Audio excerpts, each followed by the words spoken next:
Assalamualaikum warahmatullahi wabarakatuh. Selamat pagi semuanya. Baiklah, saya akan melanjutkan penjelasan saya tentang bagaimana cara mencatat transaksi ke dalam jurnal umum. Nah, yang pertama, kalian harus memahami tentang akun-akun khusus yang ada pada perusahaan dagang, yang mana sudah saya berikan catatan pada pertemuan-pertemuan sebelumnya.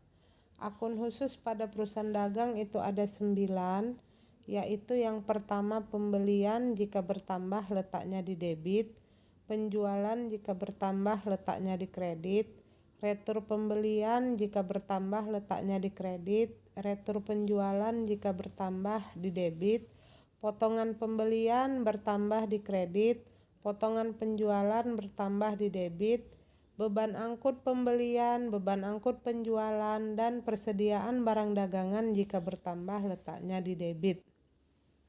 Itulah akun khusus pada perusahaan dagang. Nah, apa itu pembelian? Itu sudah diberikan catatan kemarin, tapi di sini saya jelaskan secara singkat lagi. Pembelian adalah akun yang digunakan untuk mencatat pembelian barang dagangan. Contoh, dibeli barang dagangan, berarti pembelian bertambah. Dijual barang dagangan, berarti penjualan bertambah. Tapi kalau transaksinya dibeli peralatan, berarti peralatan yang bertambah. Dibeli perlengkapan, berarti perlengkapan yang bertambah. Itu yang harus kalian pahami ya. Jadi kalau dibeli barang dagangan berarti nama akunnya pembelian. Dibeli peralatan berarti nama akunnya peralatan. Itulah dia perbedaannya. Nah, kita langsung kepada contoh untuk lebih meningkatkan pemahaman kalian. Yang pertama, tanggal 1 Januari dibeli barang dagangan dari UD Sinar senilai 2 juta dengan syarat 2/10 N/30. Kalau transaksinya memiliki syarat pembayaran, berarti transaksinya dilakukan secara kredit. Berarti ini adalah pembelian secara kredit. Maka jurnal umumnya adalah tanggal 1. Jurnal umumnya adalah pembelian pada utang dagang sebesar 2 juta rupiah. Nah, kalau transaksinya dilakukan secara kredit, maka kalian harus mencantumkan nama krediturnya dan syarat pembayarannya untuk mempermudah pencatatan pada transaksi berikutnya. Jadi ditulislah di situ UD Sinar syarat 2/10 N/30. Kita lanjutkan transaksi yang kedua. Tanggal 3 Januari dikembalikan barang dagangan yang dibeli dari UD Sinar senilai 100.000 karena rusak. Nah, transaksi tanggal 3 Januari ini berhubungan dengan transaksi tanggal 1 Januari karena sama-sama dari UD Sinar. Dikembalikan barang berarti retur pembelian. Seperti yang sudah ada di catatan tadi, retur pembelian itu jika bertambah letaknya di sebelah kredit. Nah, karena transaksi tanggal 1 itu adalah transaksi secara kredit, maka di tanggal 3 otomatis utangnya berkurang. Utang berkurang itu letaknya di debit. Maka jurnal umumnya adalah utang dagang pada retur pembelian sebesar 100.000 rupiah. Jangan lupa tetap dicantumkan keterangannya, yaitu UD Sinar tanggal 1 Januari. Artinya transaksi tanggal 3 ini dilakukan dengan UD Sinar dan berhubungan dengan transaksi tanggal 1 Januari. Selanjutnya yang tanggal 10 Januari dibayar utang kepada UD Sinar atas transaksi tanggal 1 Januari lalu. Nah, kita perhatikan tanggal 1 Januari utangnya 2 juta. Tanggal 3 utangnya berkurang 100.000. Berarti tanggal 10 Januari sisa utangnya adalah 1.900.000. Dari mana 1.900.000? Yaitu 2 juta dikurang 100.000. Nah, itulah dia untuk utang dagang. Kalau dibayar utang, maka utang dagangnya berkurang. Utang dagangnya letaknya di sebelah debit 1.900.000. Nah, kemudian kita perhatikan potongan pembelian. Nah, tadi di tanggal 1 ada syarat 2/10 N/30. Artinya akan diberikan potongan 2% jika pembayaran dilakukan paling lama 10 hari setelah tanggal transaksi. 10 hari setelah tanggal 1 itu adalah tanggal 11, yaitu 1 tambah 10 sama dengan 11. Pembayarannya dilakukan tanggal 10, berarti masih ada potongan 2%. Maka kita hitunglah potongan pembeliannya.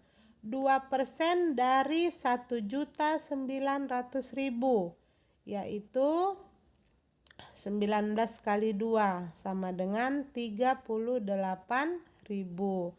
Maka kas yang dikeluarkan di sebelah kredit adalah 1.862.000. Dari mana 1.862.000? Yaitu 1.900.000 dikurang 38.000. Itulah untuk yang poin pertama. Itu tadi kalau ada potongan. Lalu kalau tidak ada potongan bagaimana? Ini contohnya. 1 Januari transaksi yang tadi. 3 Januari transaksi yang tadi. Nah, ini pembayaran dilakukan pada 15 Januari. Dibayar utang kepada UD Sinar atas transaksi tanggal 1 Januari. Kita kembali ke soal di atas. 1 Januari syaratnya 2/10. 2% dalam jangka waktu 10 hari. 10 tambah 1 sama dengan 11. Maka masa potongan berakhir tanggal 11 Januari. Ternyata di sini dibayar tanggal 15 Januari, berarti potongannya tidak ada lagi. Maka jurnal umumnya adalah utang dagang pada kas sebesar 1.900.000 rupiah. Kita lanjutkan contoh yang kedua. Nah, ini contoh yang kedua ini transaksi pembelian secara kredit tapi pakai uang muka, ya. Tanggal 1 Januari dibeli barang dagangan dari UD Sinar sebesar 2 juta rupiah dengan uang muka 500.000 rupiah. Sisanya kredit dengan syarat 2/10 N/30. Maka jurnalnya adalah dibeli barang dagangan, berarti pembelian. Pembelian bertambah di debit 2 juta.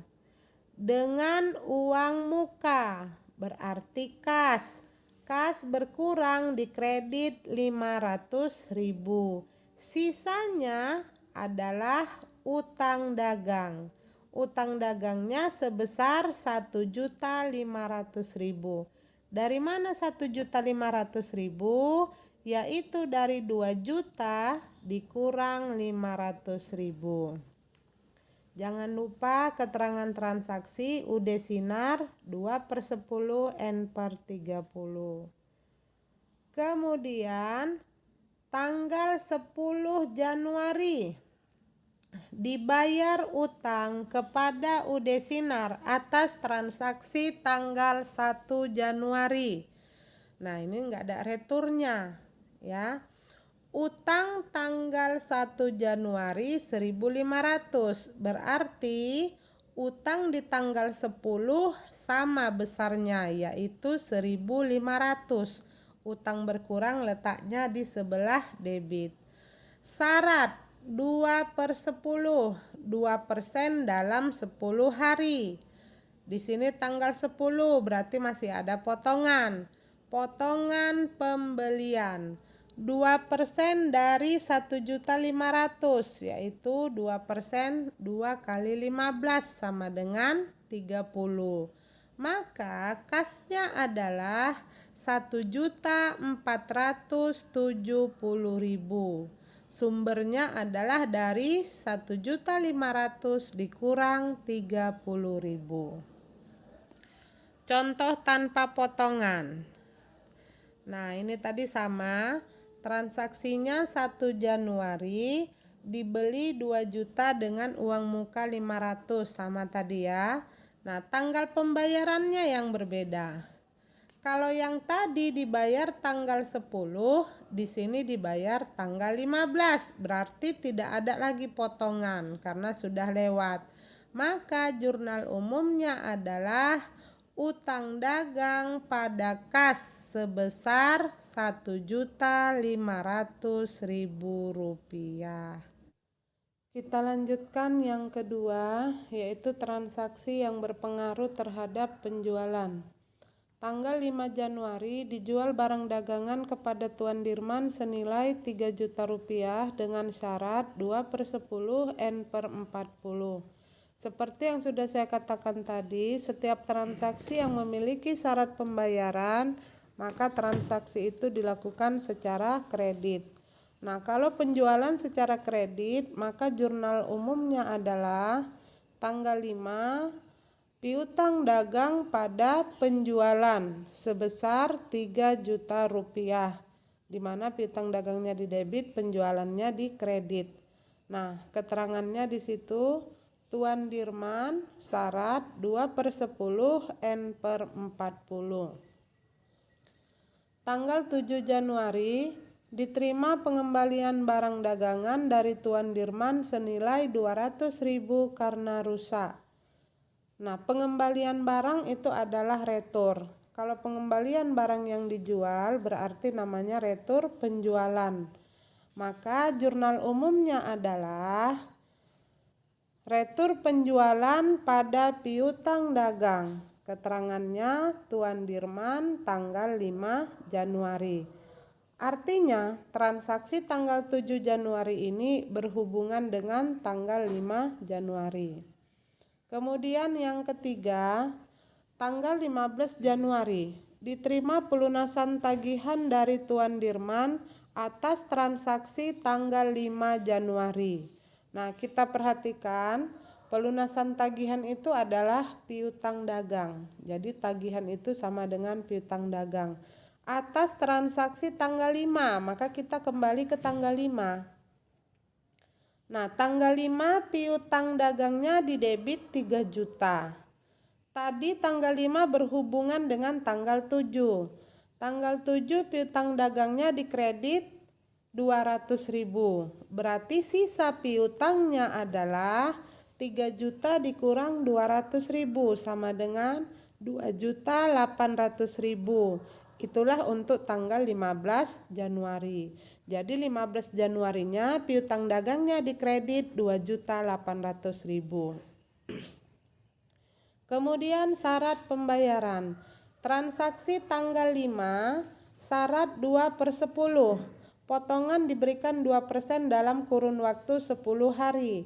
10 hari setelah tanggal 5 adalah tanggal 15, karena 10 tambah 5 sama dengan 15. Nah, berarti masih ada potongan 2%. Dibuatlah potongan penjualannya 2%. 2% dari 2.800.000. 28 kali 2 sama dengan 56. Jadi potongan penjualannya 56.000. Lalu kasnya berapa? Kasnya adalah 2.800.000 dikurang 56.000 sama dengan 2.744.000. Selanjutnya ini contoh jika pembayaran sudah lewat dari syarat. Tanggal 5 dijual barang dagangan kepada Tuan Dirman senilai 3 juta dengan syarat 2/10 N/40 sama seperti yang tadi. Kemudian ada retur 200. Nah, ini pembayarannya tanggal 20 Januari diterima pelunasan tagihan dari Tuan Dirman atas transaksi tanggal 5 Januari. Tanggal 5 Januari tadi syaratnya 2/10. 10 hari setelah tanggal 5 adalah tanggal 15. Sedangkan di sini dibayar tanggal 20. Berarti potongannya sudah tidak berlaku lagi. Maka jurnal umumnya adalah tanggal 20 keterangan kas pada piutang dagang sebesar 2.800.000. Transaksi selanjutnya. Nah, ini dia kalau ada uang muka. Tanggal 5 Januari dijual barang dagangan kepada Tuan Dirman senilai 3 juta dengan uang muka 500.000. Sisanya kredit dengan syarat 2/10 N/40. Maka jurnal umumnya adalah dijual barang dagangan berarti penjualan dikredit 3 juta. Dengan uang muka berarti kas di debit 500. Sisanya kredit berarti piutang dagang. Piutang dagangnya adalah 2.500.000. Dari mana 2.500.000? Yaitu 3 juta kurang 500. Kemudian tanggal 15 Januari diterima pelunasan tagihan dari Tuan Dirman atas transaksi tanggal 5 Januari. Nah, tanggal 5 piutangnya 2.500.000. Retur tidak ada, berarti nilai piutang tidak berkurang, yaitu sebesar 2.500.000. Syarat tadi 2/10. Nah, tanggal 5, 10 tambah 5, 15, dibayar tanggal 15, berarti masih ada potongan 2%. 2 kali 2.500.000 sama dengan 50.000. Nah, potongan penjualan 50.000, maka kas yang diterima adalah 2.450.000. Contoh yang berikutnya, tanggal 5 dijual kepada Tuan Dirman, ini sama seperti yang tadi. Nah, ini yang berbeda adalah pembayarannya. Pembayarannya dilakukan tanggal 25. Kalau tanggal 25 berarti potongannya tidak ada. Maka jurnal umumnya adalah kas pada piutang dagang sebesar 2.500.000. Seperti itulah penjelasan singkat saya. Mudah-mudahan kalian paham untuk mengerjakan tugas yang akan saya berikan. Wassalamualaikum warahmatullahi wabarakatuh. Selamat pagi.